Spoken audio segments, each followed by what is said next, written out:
Na tuliuliza hapa kwa nini baadhi ya wanandoa hawapendi kuvaa pete za ndoa. Manka umemwona Pastor Sita hapo. Pete ipo ama ipo? Nzito kabisa. Ina utisho. Mimi nadhani ni kwa sababu ya mmomonyoko wa maadili. Hilo ndo jambo kubwa. Lakini pia kwenye hilo swala la mmomonyoko wa maadili tunaweza tukapata chumba kingine ama pointi nyingine ambayo ni ndogo. Ni kwa sababu ya mapungufu ya uaminifu ndani ya mahusiano ya ndoa.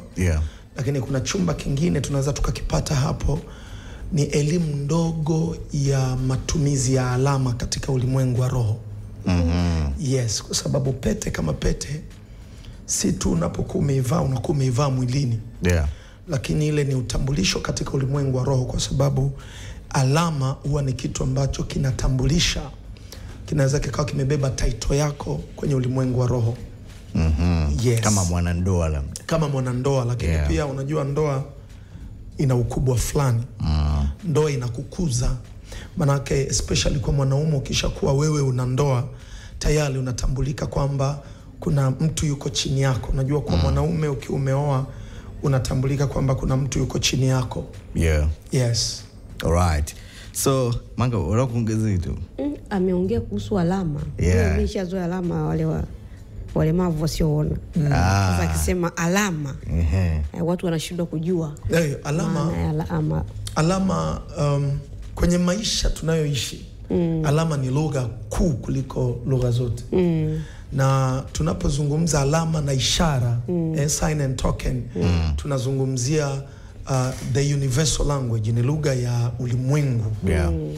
Kwa mfano leo, ndugu mtangazaji, ukienda nchi yoyote ambao hujawahi kufika, ukawa unatembea barabarani, hata kama muelewani lugha, lakini ukiona alama za barabarani utajua kwamba hapa ninaambiwa barabara imefungwa.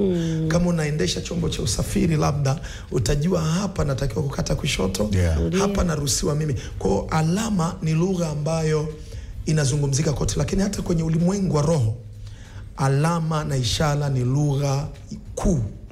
Kwa sababu ukiangalia manabii kipindi hicho kabla ya Yesu kurudi, moja kati ya kitu ambacho walikuwa wanatumia sana kufikisha ujumbe ilikuwa ni lugha ya alama. Kwa mfano manabii walikuwa na baadhi ya wakuu wa falme na viongozi mbalimbali, alikuwa akichukizwa ama akionyesha kwamba kuna jambo ambalo limemfika kooni, walikuwa nalalua mavazi. Ishara ya kulalua mavazi maana yake huyu mtu amefika mwisho wa enga, kama ni hasira, kama ni nini, kuna point kafikia ambayo sio ya kawaida. Kwa hiyo walikuwa wanatumia lugha hiyo, lakini ukifuatilia walikuwa wanatumia ishara sana. Na ukisoma kwenye maandiko kuna mahali imeandikwa, nafikiri kwenye kitabu cha Isaya, kwamba Mungu hutangua ishara za waganga na wachawi. Kwa nini ishara? Mahali popote palipo na ishara pana ujumbe. Kwa mfano, uwezi kumjua askari kama hana gwanda za kiaskari. Kama ni polisi utamjua, lakini unaweza ukatambua ukubwa wake wa kuangalia zile rank, cheo chake, crown yake, ukajua huyu ni mkubwa kiwango gani. Kwa hiyo hana haja ya kujitambulisha. Kwa kwenye ulimwengu wa roho pia tunazo alama. Sasa pete ina maana kubwa kwenye ulimwengu wa roho, kwa sababu ni alama ambayo inakuonyesha kwamba wewe ni mume wa mtu, lakini pia inakuvali kwa kukuongezea heshima kwamba tayari kuna mtu unakaa naye. Ndugu mtangazaji, kuishi na mtu ambaye hujazaliwa naye yes, yani achana tu kuzaliwa naye, lakini huja kuwa naye, mmekuwa kwenye maadili tofauti kabisa. Manake huyu ni mtu ambaye ukiweza kumuhendo kwa mwaka mmoja, miaka miwili, miaka mitatu, you need crown. Na ndio maana wanawaambiaga watu katika masomo yote na katika experience yote ya maisha, mtu anakuwa rewarded kwenye ndoa kabla hajaingia, kwa sababu wanaamua kukupa cheti cha ndoa, wanajua kabisa kuna mahali mnaweza msionane, kwa wanamalizana na wewe mapema kabisa. Kwa ndoa sio mchezo. Kwa hiyo mtu yote anapokuwa amevaa pete, ile ni alama kwenye ulimwengu wa roho, ni kubwa sana. Yes, inabeba vitu vingi. Yes. Alright. Naam, of course tutakuwa tumepata point hapo ya kuidaka. Lakini unaweza ukashirikiana na sisi kwenye topic yetu ambayo tuko tunachokoza tu hapo Pastor Sita kidogo. Lakini leo tunaangazia kwa nini vijana wengi wa kiume wamepoteza msukumo wa kuingia kwenye ndoa tofauti na mabinti sasa hivi katika kizazi chetu cha kizazi chetu cha Instagram, Facebook, X, TikTok na Threads. Gen Z. Yeah, sasa hivi mabinti ni wako kila mahali, wako watoto wazuri wamekolea vingi. Lakini pia baba jusi wapo wazuri. Ndio. Wamesimama. Yes. Lakini kama nilivyotambulishwa na ndugu mtangazaji, naitwa Pastor Sita Majani, ni mtumishi wa Mungu. Kwa hiyo nataka nielezee, nina point kama wanaita major point kuu 8 za msingi kabisa ambazo zinafanya vijana hasa wa kiume wanakuwa hawana msukumo wa kuingia kwenye ndoa. Namba 1 ni kupata huduma za ndoa kabla ya ndoa. Okay. Nature ya mtoto wa kiume au nature ya mwanaume kinachomsukuma kuoa ama kufunga ndoa na mwanamke si kwa sababu labda anataka kupikiwa. Kupikiwa hicho ni ziada. Yeah. Si kwa sababu anataka company. Hapana. Si kwa sababu anataka mtu wa kumfulia nguo. Hapana. Jambo kuu la msingi, na si kwa sababu anataka watoto. Yani kwa hali tulio nayo leo, mwanaume anaweza kupata mtoto in anyhow. Yeah. Kwa kinachofanya cha kwanza kabisa kijana wa kiume aoe ni ile kupata tendo la ndoa ambalo linakuwa ni salama. Unajua tendo la ndoa ama huduma ya ndoa iliyo salama inakuwa ni afya pia, lakini pia inakuwa haimuingizi kwenye gharama za ajabu. Sasa anapopata tendo la ndoa kabla ya ndoa, inampotezea ule msukumo wa kuendelea kutafuta kuoa, kwa sababu kile kinachomfanya ingie kwenye ndoa ambacho kitamfanya apambane, sijui kuchangisha watu kwenye harusi, sijui kufanya nini, kitakachomfanya aage wakati wa kuondoka nyumbani, wakati siku zingine ana uwezo wa kuamua kuondoka akijisikia. Kile kitu kitakachomfanya aishi maisha hayo anaweza kukipata kiurahisi. Kwa anakuwa haoni umuhimu tena wa kutaka kuoa kwa sababu anapata. Na nimekuwa nikizungumza na mabinti wengi sana ambao wana struggle kuingia kwenye ndoa. Leo tu pia kuna binti mmoja amenipigia kutoka Dodoma, akawa ananiambia amekuwa akipata changamoto ya vijana ambao wanakuja kumchumbia, lakini kabla hawajafikia hatua ya ndoa wanajikuta wanatoka kwenye mahusiano ya ndoa, wanaachana. Basi tukiwa kwenye mazungumzo nilimuuliza, ume-experience hiyo hali kwa muda gani? Akasema ni muda mrefu, lakini nikamuuliza ni wachumba wangapi ambao wamekuacha? Akasema 3. Kaambia binafsi nilimwambia wachumba 3 ni wachache sana, lakini nikamwambia okay, kwa interval ya muda gani? Akaniambia kuna mmoja ambaye walikaa naye miaka 7. Kaambia miaka 7? Nikamuuliza okay, kwenye hiyo miaka 7 kuna nini cha ziada ambacho mlikuwa mnaendelea kushare? Je, mlijikuta mnakutana kimwili? Akasema mara nyingi. Nikamwambia hilo ni kosa, wala uhitaji kutafuta mchawi, kwa sababu mwanaume, nature ya mwanaume huwa ana asili ya kutafuta kilichofichwa. Mwanaume akiwa na uhakika wa kitu anachokipata, hawezi akahangaika alipe fedha kwa kitu ambacho tayari anakipata bila fedha. Kwa hiyo nikamwambia moja kati ya kitu ambacho kinawafanya mabinti wengi hawaolewi leo, kwa sababu tayari anakuwa ameshampa kijana huduma ya ndoa kabla ya ndoa. Na ile inaanza kupoteza thamani. Lakini point ya pili ni wanawake kupenda pesa na kujiexpose.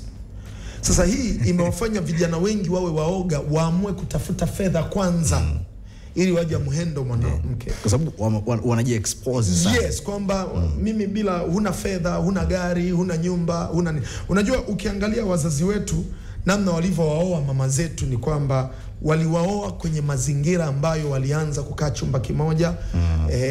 Yawezekana wengine walipewa chumba tu, na wengine walioa mama zetu wakiwa bado wanaishi kwao kabisa.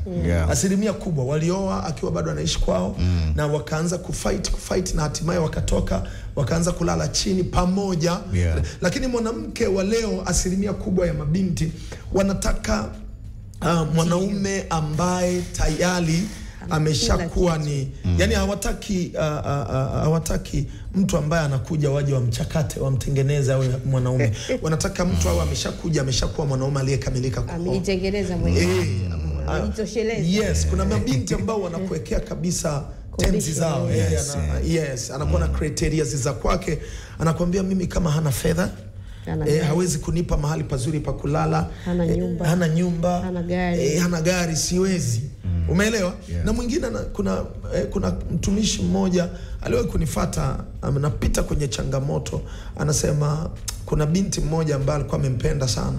Lakini ikafika kipindi akasema mimi siwezi kuwa na feelings na mwanamume ambaye wanaita nini?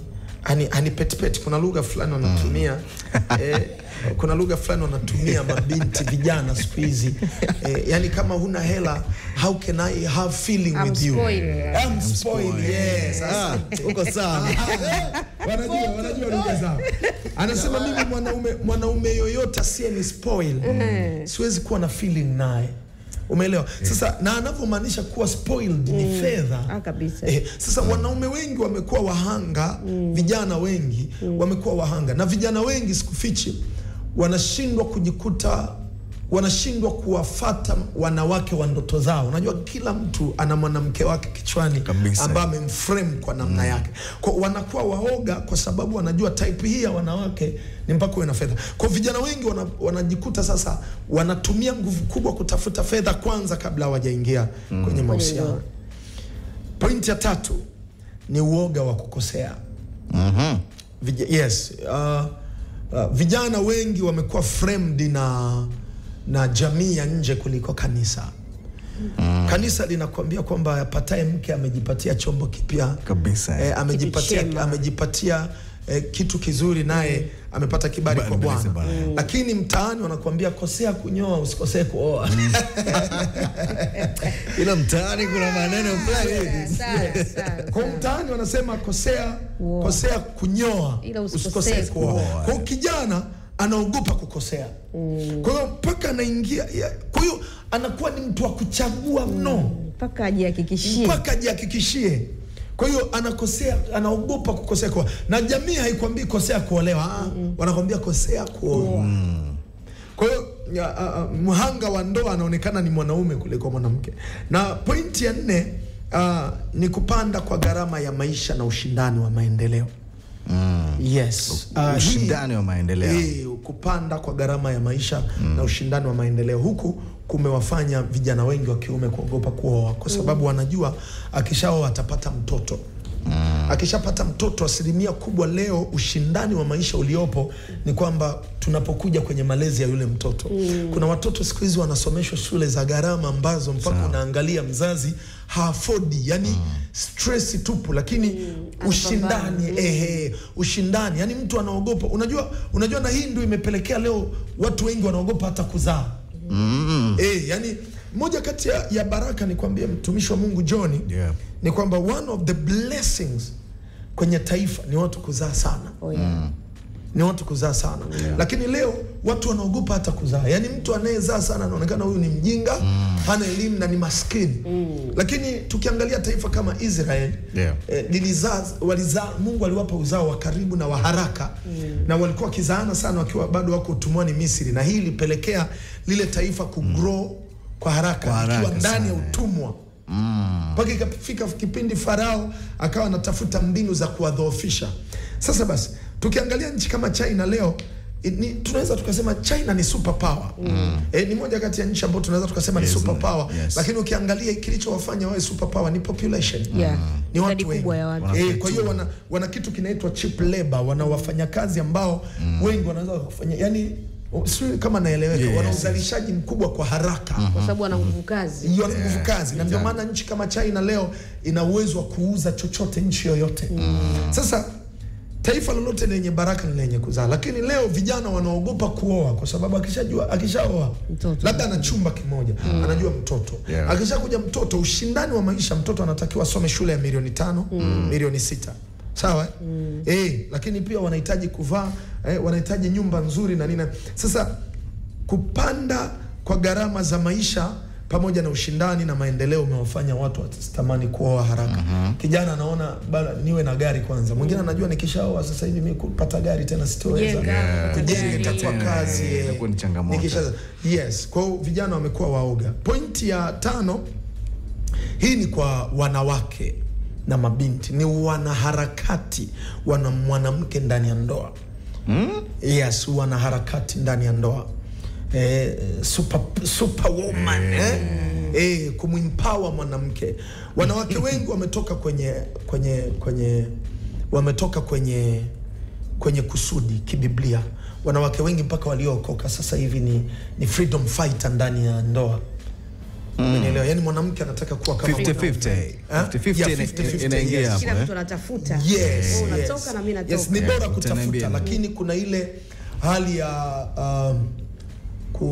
kutaka kuwa kama mwanaume, yani kwamba haki aliyo nayo na wewe nayo, yani unajilinganisha. Yes, yani unyenyekevu leo haupo, kwa sababu mwanamke pia anaweza kaleta chakula mezani. Kwa ile submissive spirit imeondoka, haipo. Yes. Sasa nature mwanaume, asili ya mwanaume tangu kuumbwa kwake, mwanaume hupambana na chochote kinachokuja juu yake. Oh yes, kinachosimama. Na mwanaume anapoteza hisia za haraka kwa mwanamke yoyote anayeonekana yuko juu. Anataka kupambana naye. Kwa sababu mwanamke hatakiwi tu kumtii mwanaume, ila anatakiwa kuwa submissive kwa mwanaume. Mwanamke anatakiwa kujisubmit sana kwa mwanaume. Kivipi? Kwamba okay, una fedha, unataka kuleta trip ya mchanga nyumbani kwa ajili ya ujenzi. Kama inaski, njoo ulize. Lakini leo unaweza ukarudi ukakuta mwanamke tayari ameshaleta trip ya mchanga, kashuta shakokoto, kabomoa ukuta, kaamua kudecorate na nini. Ile kwa mwanamume inamdemoralize, inamuondolea ule ujasiri. Mwanamume ana enjoy sana kukaa kwa mwanamke dhaifu. Yani trust me, nature wanaume, hakuna mwanaume anayependa mwanamke anayejiamini. Niamini ukweli. Na ndio maana tuliwahi, kuna siku nilikuwa na watania mabinti, baadhi ya mabinti zangu kanisani, nikamwambia unajua sometimes amuolewi kwa sababu unaweza kumtembelea mchumba wako, labda mnatazama movie, let's say mnaangalia movie za kutisha, unajikuta ile movie unaijua yote. Yani unajua kabisa hii kama ni wrong turn, unajua kabisa wale mazombi wanafanya nini. Yani you know A to Z. Ama unajua list ya wachezaji wa mpira. Yani unakaa na wewe unabishana kabisa. Sasa mambo ya siasa unajua. Yes. Lakini nature ya mwanaume kwanza anapenda mwanamke muoga. Yani mwanamke akijifanya anaogopa vitu, yani mwanaume ana feel bold kwamba okay, unamtegemea. Kama mjusi kamepita anaogopa, lakini mjusi amepita dada anamuua. Na let me tell you, ili inaongezaga hisia kubwa kwa mwanamke. Yani mwanamke kitendo cha kuona menda anapita, unamnukia. Yani kwamba wewe unadepend kwake, yani. Yes. Yeah, mwanaume anataka udepend. Unajua, let me tell you, naombiaga watu ingawa wanabisha, lakini namna ambavyo mwanaume ameumbwa kwa nature ya Mungu. Trust me. Unajua wadui kati ya Mungu na Adamu ni baada ya Adamu kupata akili. Ya kujua mema na mabaya. Ndio maana anasema na macho yake akatiwa nuru. Yale macho ni inner eyes. Yale macho kutambua ni kama ambayo anakuwa nayo mtoto akiwa na miaka 3 au 2 kurudi chini, unaweza ukawa unabadilisha nguo na yeye yuko hapo. Si kwamba haoni, anaona, lakini ile akili yake haijawa na nuru. Hajatiwa nuru. Yes, ndivyo ambavyo Adam alikuwa na Mungu kule bustanini. Umeelewa? Walikuwa kuuchi, but they couldn't recognize kwamba they were naked.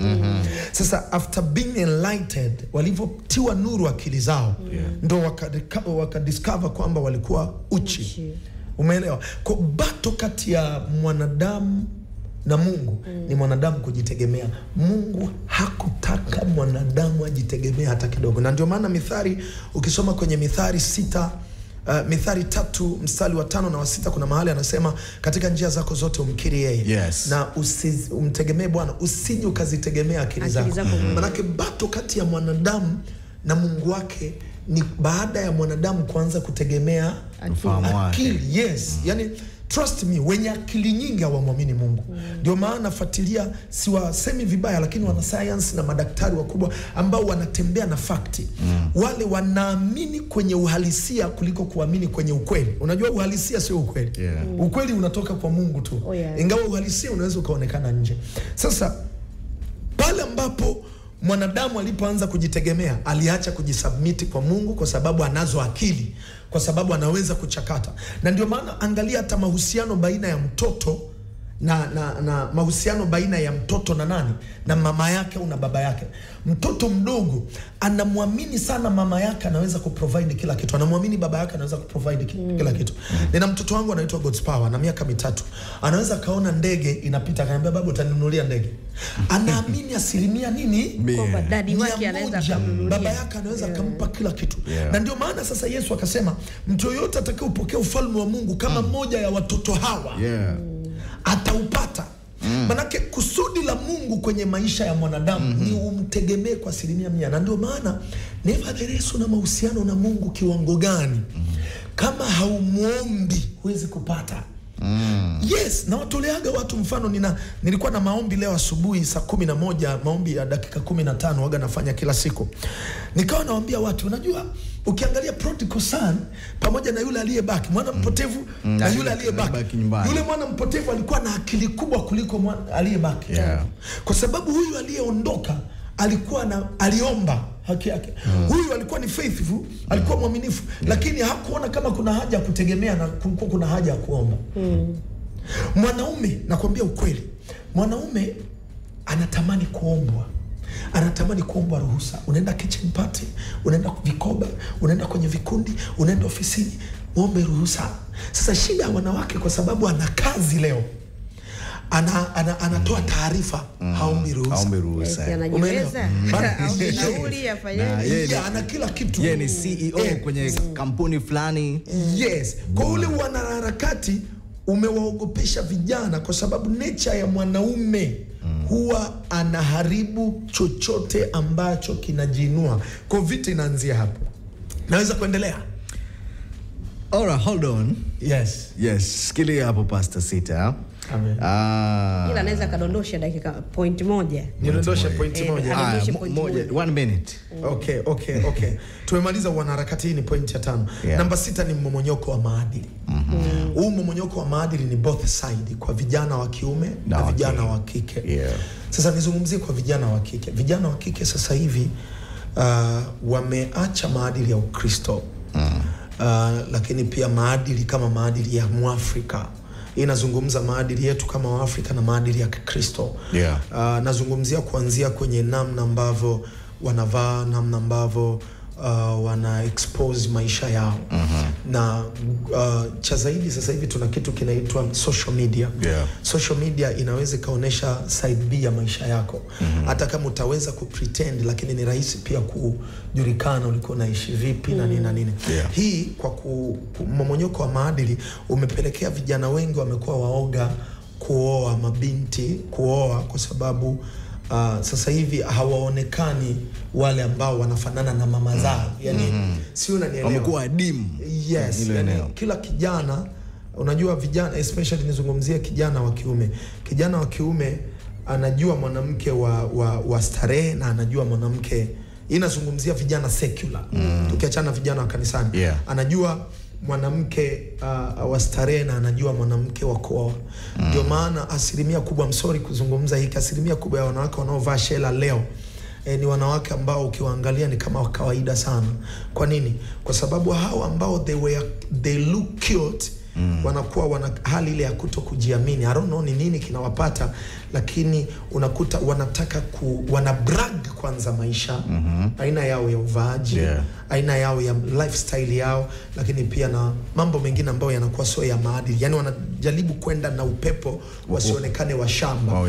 Lakini kwa kijana wa kiume, mmomonyoko wa maadili unakuja pale ambapo anaogopa kuoa kwa sababu bado anataka kukaa na masela, anataka kukaa na washikaji.